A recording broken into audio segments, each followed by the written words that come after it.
A noção da ortogonalidade, bom, uma vez que a gente tem um produto interno, definimos naturalmente a noção da ortogonalidade. Então, dois vetores são ortogonais e escrevemos x perpendicular a y, com este símbolo, se x vezes y forem zero. Né? Se o produto interno dos dois é zero. Então, se eu tiver dois subconjuntos de H, eu digo que um é ortogonal ao outro se todos os vetores de um forem ortogonais a todos os vetores do outro. Também escrevemos f perp f ortogonal para o subespaço vetorial de todos os elementos que são ortogonais a todos os elementos de f. Um lema, cuja demonstração é um exercício muito simples, é o seguinte.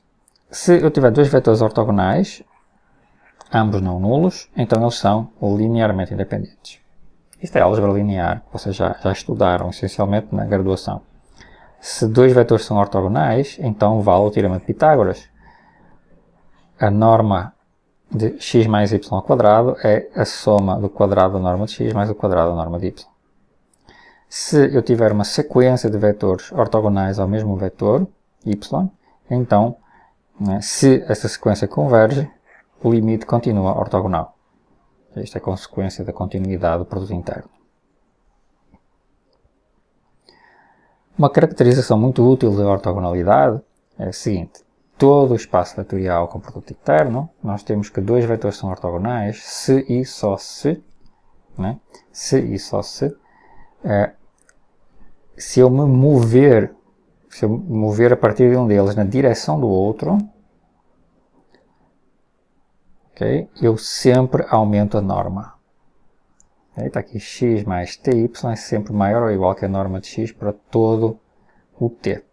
Okay? Portanto, se eu pegar num vetor, eu me mover na direção do outro, eu sempre aumento a norma. Okay? Isso acontece se só se x e y forem ortogonais. Okay? Então, se t for zero, é óbvio que isto é verdade. A igualdade aparece ali. Né?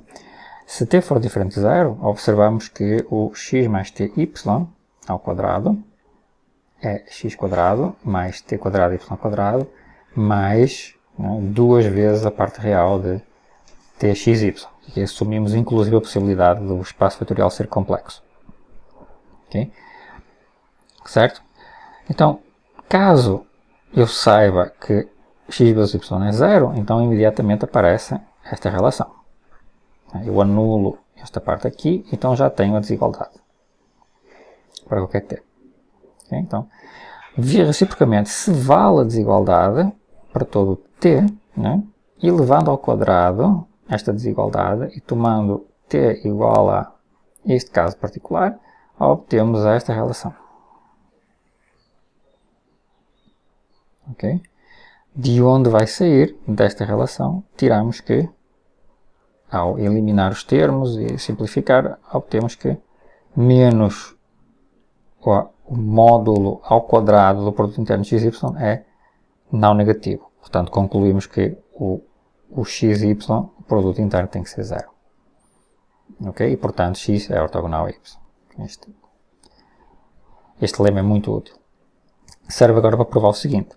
Se eu tiver um espaço vetorial fechado, tem um espaço de Hilbert, portanto, agora estou assumindo que ele é um espaço de Banach, que ele é completo em relação à norma induzida pelo produto interno. Se tiver um seu espaço vetorial fechado, então eu posso decompor o espaço inteiro numa soma direta desse espaço vetorial fechado com o seu complemento ortogonal.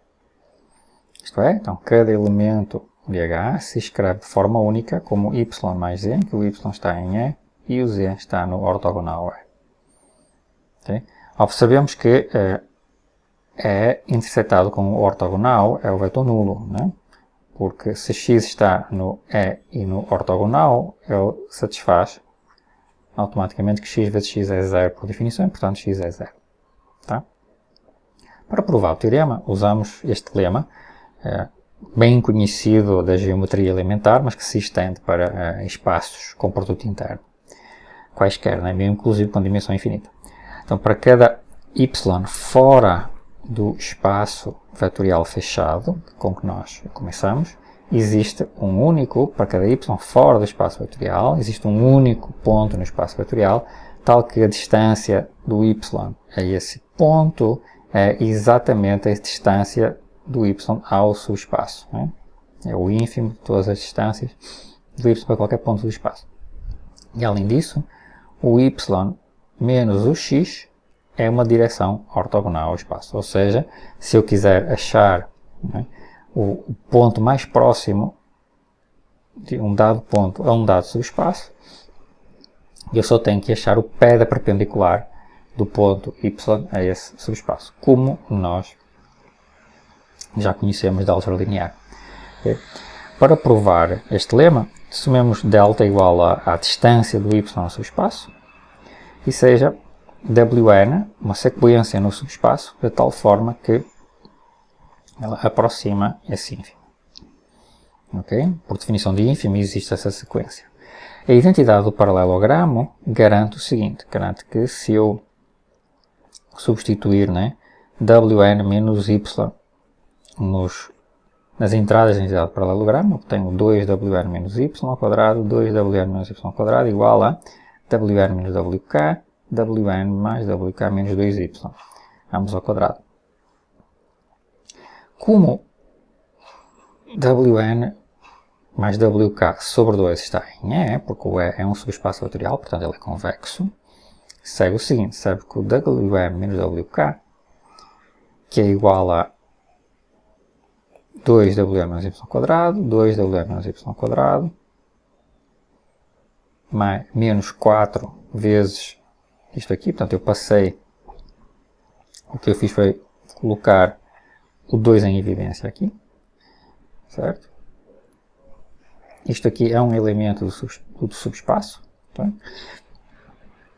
Então, esta expressão aqui, que está aqui nesta norma, ela é maior ou igual, isto que está aqui é maior ou igual ao delta. Portanto, se isto é maior ou igual que delta, como tem um sinal negativo aqui, então esta expressão é menor ou igual que esta expressão aqui. Certo? Mas o Wn está convergindo para y.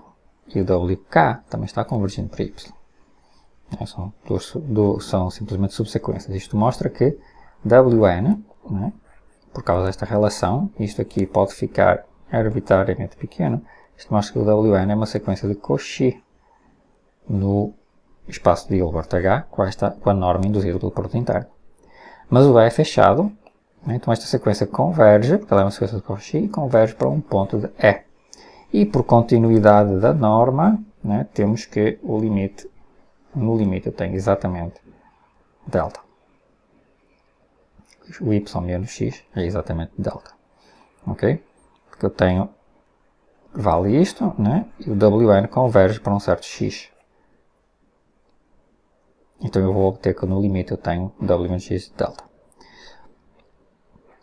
Ok? Então realizei a distância ao espaço com um certo ponto do espaço. Temos ainda que, se eu, né, pegar num ponto qualquer do E e um escalar qualquer, o tz menos x continua em E, porque x está em E e o z está em E. De novo, convexidade. Portanto, y menos x mais tz é a mesma coisa que y mais tz menos x. Tem que ser maior ou igual que delta, porque isto é y, né, e um elemento do subespaço. Portanto, isto é a mesma coisa que y menos menos tz menos x. Portanto, isto é pelo menos a distância ao subespaço. Mas isto é igual a y menos x. Então, olhando globalmente, olhando para esta expressão, então mostramos que se eu pegar em y menos x, né, e me movimentar na direção do x, certo? Eu sempre aumento a norma. Pela caracterização da ortogonalidade que nós já vimos, né, isso significa que o y menos x está no E ortogonal, né, porque é um movimento na direção do E. Tá? Isto significa, passo a passo, significa que o z em E, né, este z em E é ortogonal ao y menos x, mas como o z é qualquer elemento de E, então significa que o y menos x é ortogonal a todos os elementos de E. Falta agora ver a unicidade, né? Suponhamos que eu tivesse um outro ponto, x' pertencente a E, um outro x' que também satisfaz que y menos x' está no ortogonal. Ok, como o ortogonal em si mesmo é um espaço vetorial, okay? Então o x' menos o x pode ser escrito também como y menos x menos y menos x', eu somei e subtraí o y, né? E estes dois pontos, estes y menos x e y menos x', estão no ortogonal, portanto a diferença está no ortogonal. Okay? Mas acontece que x menos x' está em E, que são dois pontos de E. Bom, então o x menos x' está no E e está no seu ortogonal. Portanto, ele tem que ser um vetor nulo. Deduzimos que x é igual a x' e concluímos a prova do lema. Então, este lema mostra, né, que em espaços de Hilbert vale aquilo que nós também tínhamos em álgebra linear, né? Que eu consigo achar a distância de um ponto a um subespaço fechado, né, tomando essencialmente o pé da perpendicular do vetor até o espaço.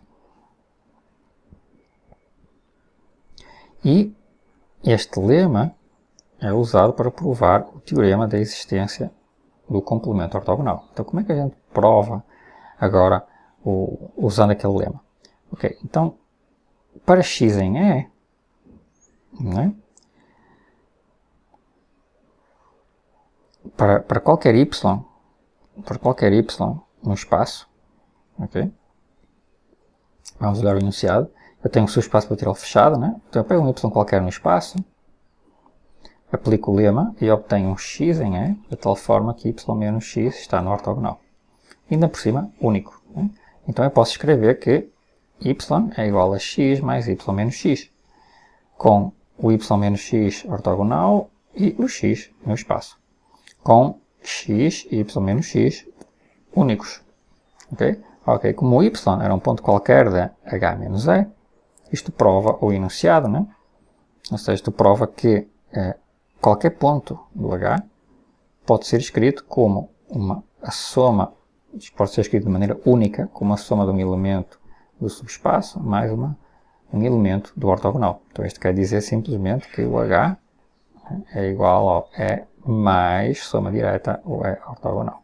Isto fica provado. Nós podemos usar a construção do complemento ortogonal em espaços de Hilbert para obter um corolário extremamente útil. Então, se tiver um espaço de Hilbert e um espaço fechado, um subespaço fechado, então o ortogonal do ortogonal é o próprio espaço e, portanto, o espaço é o complemento ortogonal do seu ortogonal. E, uma coisa muito importante, se eu tiver um subconjunto do espaço, okay, o fecho das combinações lineares finitas desse subconjunto, os elementos desse subconjunto, ou seja, o espaço vetorial gerado, né, por esse subconjunto de vetores, tomando a aderência, é o espaço inteiro se e só se o ortogonal desse subconjunto é o vetor nulo. Se reduz ao vetor nulo. Okay? Então, primeiro observem que claramente o E está contido no ortogonal do ortogonal. E como eu sei que, isto podem verificar pela definição, né? E como E é ortogonal ao ortogonal e está em soma direta com ele, okay, pela construção que vimos anteriormente, então né, nós temos também que o próprio, aplicando a construção ao E ortogonal, eu obtenho que o E ortogonal está em soma direta com o E ortogonal de si mesmo. Né? Concluímos que desta relação o E ortogonal que contém o E, ele tem de fato que ser igual ao E. Okay? Aqui nós estamos usando sempre que o E ortogonal é fechado. É sempre fechado. Okay? Então, o E é fechado, o E ortogonal é fechado, então eu posso aplicar o resultado anterior. Okay? Portanto, eu tenho esta relação automaticamente pela unicidade da soma direta. Tomemos agora N, o espaço vetorial gerado por este subconjunto aqui. Okay? Então, observem que o ortogonal do M é a mesma coisa que o ortogonal do N. Isso é fácil de verificar. E também não é complicado verificar que isto é a mesma coisa que o ortogonal do fecho do n. Ok? Fica um pequeno exercício. Portanto, o H tem que ser uma soma direta do fecho do n, que é um subespaço lateral fechado, com o ortogonal do fecho. Certo? Mas o ortogonal deste fecho é exatamente o M ortogonal. Resulta que o H, né, é igual ao N, fechado, ou seja, o H é o espaço gerado fechado, a aderência do espaço gerado por M, o H é o gerado por M fechado, se e só se, por esta relação, o H é igual ao fecho do N. Né? Ou seja, este cara, né, é igual ao H, se e só se este aqui é zero. Okay? E isto é extremamente útil como um critério que nós vamos usar várias vezes no que segue.